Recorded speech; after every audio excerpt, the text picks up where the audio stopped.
Baik, kita lanjutkan. Yang selanjutnya bisa kita ambil pelajaran dari tenggelamnya kapal Van der Wijk dalam hal cinta adalah aspek kekuatan dan kelemahan cinta. Ini menarik karena cinta ini dalam hidup kita dia bisa kekuatan sekaligus kelemahan. Dia bisa sangat membantu kita meraih apapun yang kita inginkan, sekaligus dia bisa jadi penghalang yang paling kuat, paling susah ditembus, yang meruntuhkan kita.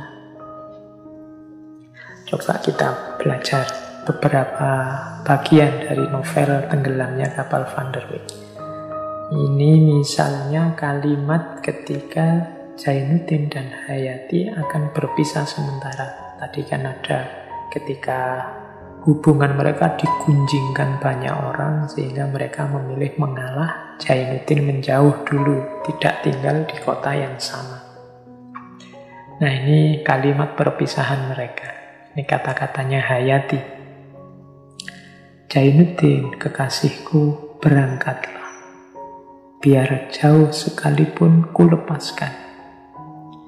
Tapi harapanku hanya sebuah. Engkau sekali-kali tak boleh putus asa. Jangan diberi hatimu berpintu sehingga kesedihan dan kedukaan masuk ke dalam. Cinta bukan melemahkan hati, bukan membawa putus asa, bukan menimbulkan tangis salih sedang. Tetapi cinta menghidupkan pengharapan, menguatkan hati dalam perjuangan, menempuh onak dan duri penghidupan. Berangkatlah, dan biarlah Tuhan memberi perlindungan kepada kita. Ini kan kalimat-kalimatnya optimis, terasa kuat, terasa tegar. Boleh yang ingin belajar citra perempuan dalam novel Van der Wijk ini, nanti di beberapa bagian kelihatan bahwa Hayati ini lebih tegar, bahkan lebih rasional dalam hal tertentu dibandingkan Zainuddin. Zainuddin lebih banyak main perasaan. Jadi kalau pakai teori yin yang itu, kalau teman-teman baca novel ini rasanya bukan Zainuddin yang, tapi Hayati yang. Sementara Zainuddin itu lebih ke yin. Kalem, pendiam, kemudian tidak banyak bicara, suka menyendiri, kebalikannya Hayati. Maka kalimat-kalimatnya juga nadanya nada yang, nada semangat, penuh gairah. Sementara ini jawabannya Zainuddin. Kata Zainuddin, amat besar harganya perkataanmu itu bagiku. Saya putus asa atau saya timbul pengharapan dalam hidupku yang belum tentu tujuannya ini, semuanya bergantung bukan kepada diriku, bukan pula kepada orang lain, tetapi kepada engkau sendiri. Engkaulah yang sanggup menjadikan saya seorang gagah berani. Tetapi engkau pula yang sanggup menjadikan saya sengsara selamanya. Engkau boleh memutuskan harapanku, engkau pun sanggup membunuhku. Ini kalimat-kalimat Zainuddin. Ada nada pasrah di situ, ada nada cinta yang sangat dalam di situ, ada nada kesetiaan tak terbatas di situ. Makanya tadi saya sebut ini nadanya lebih ke nada yin. Tapi maksudnya Hamka dengan kalimat-kalimat ini, cinta itu bisa menjadi kekuatan yang sangat besar. Tapi kalau tidak hati-hati bisa juga dia menjadi titik lemah. Ya seperti kata-kata Zainuddin tadi, engkau yang bisa membangkitkan aku dengan semangatku, tapi sebaliknya engkau juga bisa membunuhku. Engkau bisa memutus harapanku, bahkan engkau bisa membunuhku, membuatku sengsara. Bisa juga engkau membuatku orang yang gagah berani. Ini Hamka ingin menunjukkan disitulah kekuatan sekaligus kelemahan cinta. Kalau tidak hati-hati, cinta akan menghancurkan kita. Tapi kalau kita pintar mengelolanya, tepat mendayagunakannya, dia akan jadi kekuatan yang luar biasa. Minggu lalu kita belajar tentang Khusro Shirin. Bagaimana satu orang yang biasa-biasa saja, bukan orang luar biasa namanya Farhat, yang hanya seniman pahat biasa bisa menghancurkan gunung, nembus gunung karena cintanya dan harapannya terhadap cinta. Tapi begitu kecintaannya dikabarkan meninggal, detik itu juga dia meninggal juga. Itu kan berarti dia kekuatan yang dahsyat, tapi juga titik lemah yang luar biasa. Itu juga ada kalimat yang menunjukkan bagaimana cinta bisa membuat orang lemah dan jatuh. Ini kalimat setelah Jainuddin patah hati.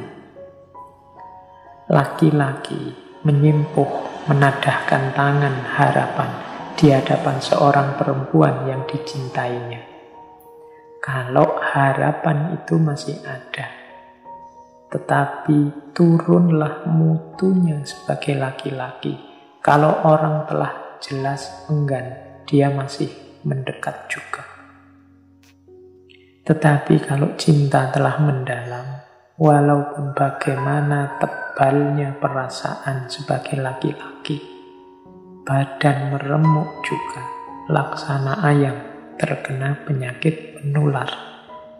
Ini Hamka menceritakan kondisinya Jainuddin dengan menunjukkan biasanya laki-laki itu gengsi. Biasanya laki-laki itu yang jantan adalah tidak mungkin dia mengemis-ngemis minta diterima cintanya. Apalagi sudah jelas ditolak. Kalau ada laki-laki yang seperti ini, jangan ngaku laki-laki. Turunlah mutunya sebagai laki-laki. Kalau orang telah jelas enggan, dia masih mendekat juga. Semoga tidak ada yang tersinggung dengan kalimatnya Buya Hamka ini. Kalau ditolak ya sudah, tidak diterima ya sudah. Cari yang lain lah, jangan ngotot di situ terus. Nanti mutu laki-lakinya turun. Ini saya potong dari novel ya, bukan dari saya. Tapi katanya Buya Hamka, kalau memang cinta itu sejati, cinta itu sampai mendalam, sejantan apapun laki-laki, sekuat apapun laki-laki, kalau ditolak atau diputus cintanya, badan meremuk juga, laksana ayam kena penyakit menular. Tidak usah gaya jantan, karena kalau itu memang benar cinta, ditolak, dipatahkan cintamu, badanmu akan meremuk juga, laksana ayam kena penyakit menular. Stres juga, depresi juga, jatuh juga. Bahkan Jainuddin sakit, tidak bisa bangun dari kasurnya sampai 2 bulan. Itu menunjukkan bahwa cintanya memang dalam dan sejati. Kalau sudah sampai di titik ini, tidak usah ngomong jantan lagi. Tapi yang kita bahas adalah itu memang benar cinta. Tidak sekedar ingin senang-senang dalam cinta. Bahkan ceritanya Jainuddin ini kan sampai ketika Hayati akan menikah dengan Aziz, dia meminta Muluk untuk meneliti siapa Aziz itu. Ternyata dari informasinya Muluk, Aziz ini anak tidak beres, suka gonta-ganti perempuan, suka membawa perempuan ke rumah, suka main judi, suka minum-minum. Ini menambah berat bebannya Jainuddin. Ketika dia ngirim surat mengingatkan Hayati, balasannya Hayati malah menyakitkan. Dianggapnya Jainuddin ini cemburu saja, tidak ikhlas saja. Itu semakin memukul Jainuddin. Dalam ceritanya begitu. Jadi akhirnya Jainuddin ambruk. Untung saja dia punya seorang sahabat, meskipun mantan preman, namanya Muluk.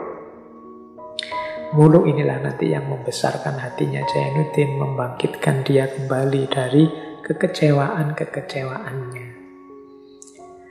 Baik, jadi pelajaran kesekian dari Buya Hamka tentang cinta. Cinta adalah kekuatan dan sekaligus kelemahan.